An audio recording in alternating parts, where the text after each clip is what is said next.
Hello, everybody, and welcome to another edition of the Sherlockian interview. This evening, we're talking to Sheldon Goldfarb. Hi, Sheldon. Hi there. So, Sheldon, where are you dialing in from? I'm here in Vancouver, British Columbia, Canada. Fantastic, and I hope the weather is better for you than it is here. It's very rainy. Oh, it's pouring rain here too. Fantastic. So, at least we've got the same weather together. We'll jump straight in with the British Columbian Stormy Petrels, which I understand was the start of the your musings on Sherlock Holmes. That's correct. I mean, of course, as a kid, I started reading Sherlock Holmes. I was 12 years old. Someone said, "Here's a book," and I read Study in Scarlet, and thought this is a great first part. And then the second part really puzzled me because suddenly we were in Utah, and I thought the printer stuck two books together by mistake. But anyway, I read that and read several others, and just as a kid for fun. But I didn't do anything serious with them. I did a PhD in English and studied William Makepeace Thackeray, another 19th century writer who has a connection to Arthur Conan Doyle. I could mention that in a minute. But I didn't study Sherlock Holmes because in those days, Sherlock Holmes and Arthur Conan Doyle were looked at as, well, detective stories. We don't study those at the university. But then I did join the Stormy Petrels because I met someone from the Stormy Petrels. I also, besides being an academic, I did write a murder mystery called Remember, Remember. And I was doing some research on it and ended up getting in touch with Peter Wood from the Stormy Petrels. And it turned out he was in Vancouver too. He had some information for me, which I used for the novel. And then he invited me to join the Stormy Petrels, or I asked to join the Stormy Petrels. Sounded like an interesting group, always looking for, intellectual stimulation. And he told me that every month they discuss a different Sherlock Holmes story. And I thought, that's interesting. The group is more traditional Sherlockian than I am. I come from an academic background where we study literary texts, and the group was more, let's say, is this a good story? Is that a bad story? Let's talk about Sherlock and Watson and that. But they're a very friendly group that allowed me to give my point of view. And in the early days, Peter Wood was in charge of the discussions. He was what we called the Priory Schoolmaster, based on one of the Holmesian stories. And he would conduct the discussions, and he would print out notes and distribute them.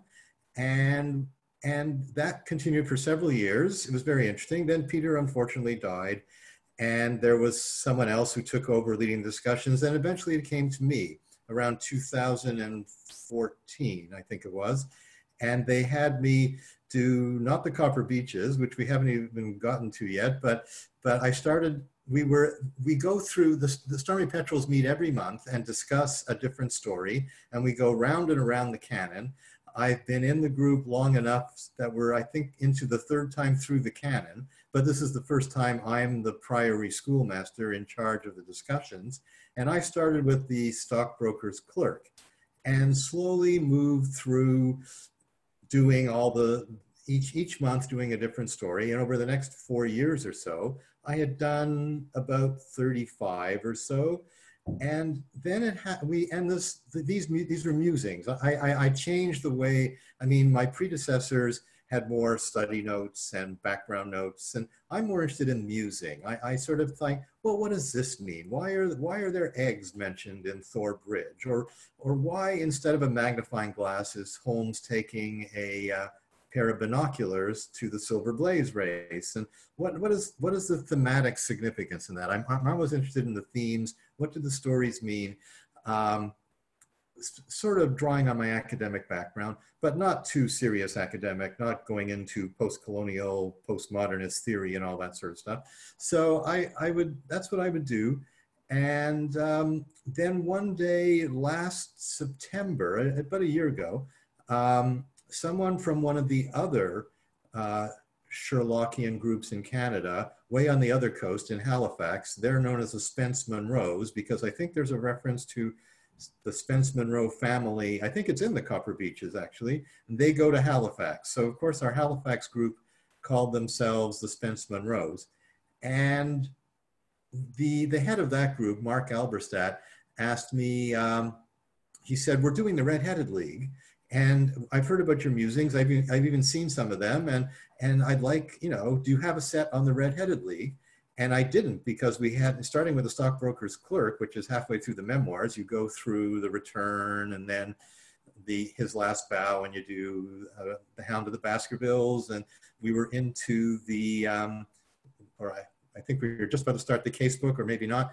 And so I hadn't got around back to doing the adventures, including the Red-Headed League. But I said, I can do one for you. And I dashed one off. This was Labor Day, a North American holiday. So I had the day off, and I spent the long weekend reading and then writing about the Red-Headed League, and sent it to Mark. And there have been people saying, my girlfriend among others said, these could be a book, you know. And then I mentioned it to Mark, and he said, yes, these could all be published as a book. Do you have them, if you had them all done? And he said, Steve over at MX Publishing might be interested. So that's when I got in touch with you. And then you said, well, if you could finish the other 25, we could put them together in a book. And so instead of one a month, I started writing one every week, which I found I could do pretty readily. And then all 60 were done. And now we have the book.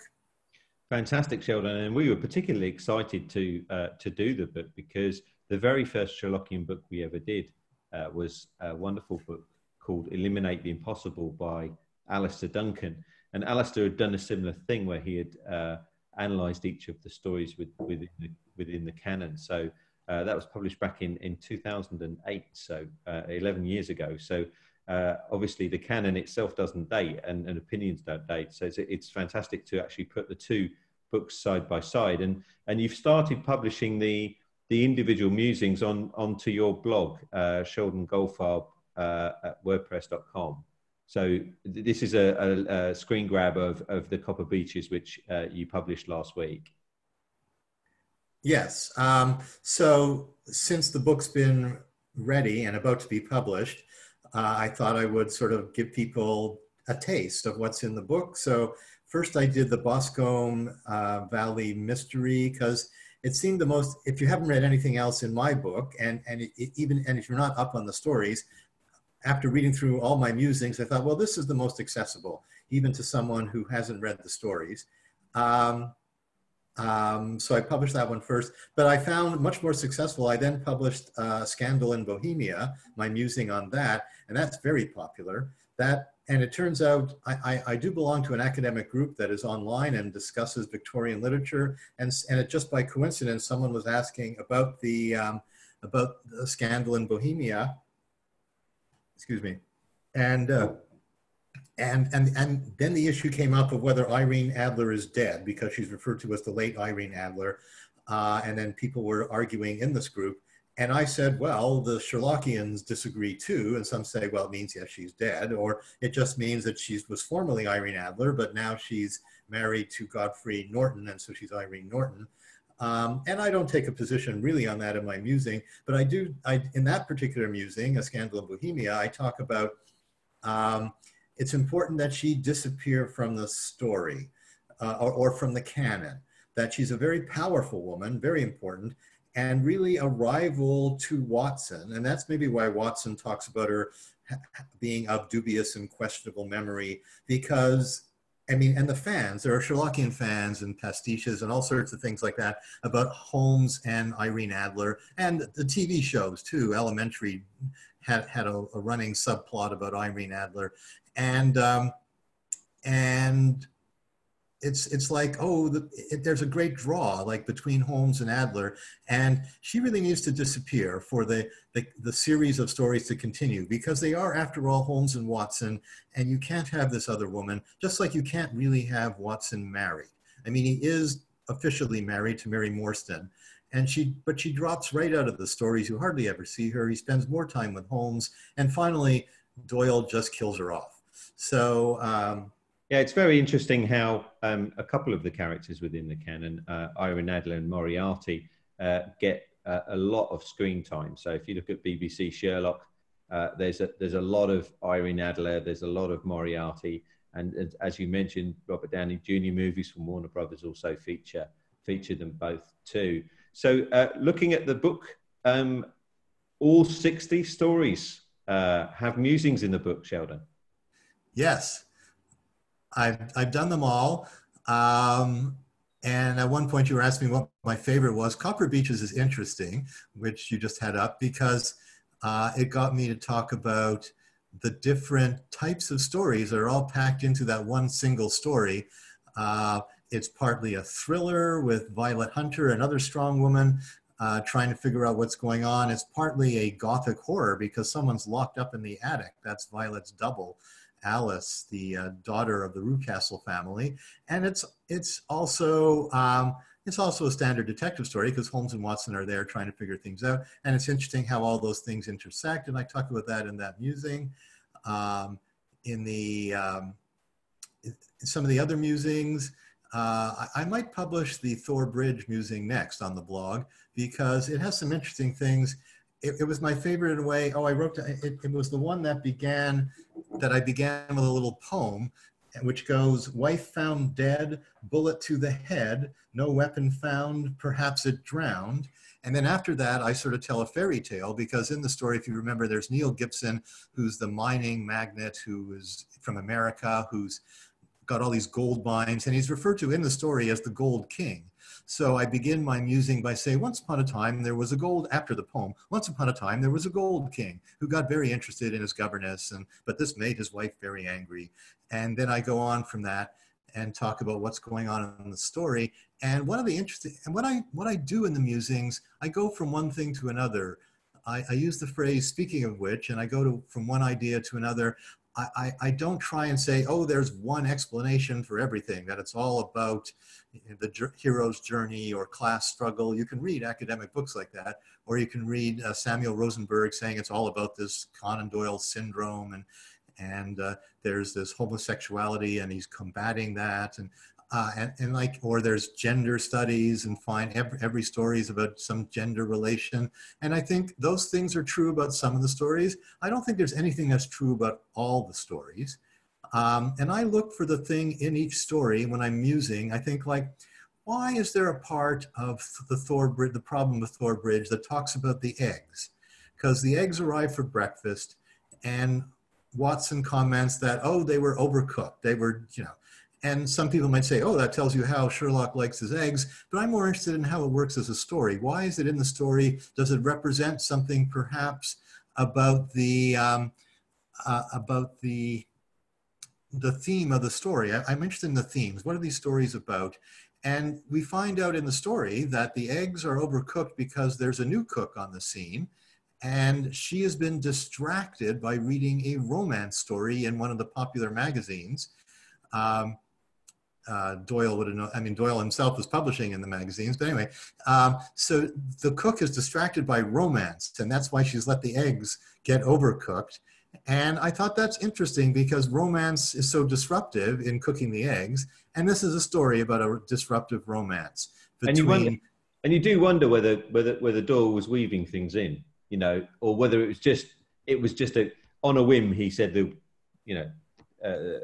eggs were overcooked because she was distracted. But you wonder whether he put it in there as a point. But I think one of the interesting things with the book is that looking at the reaction to the individual musings you've been posting on your blog, they're incredibly popular, and people find it a way of kicking off a debate and a discussion about that particular story and raising ideas for themselves.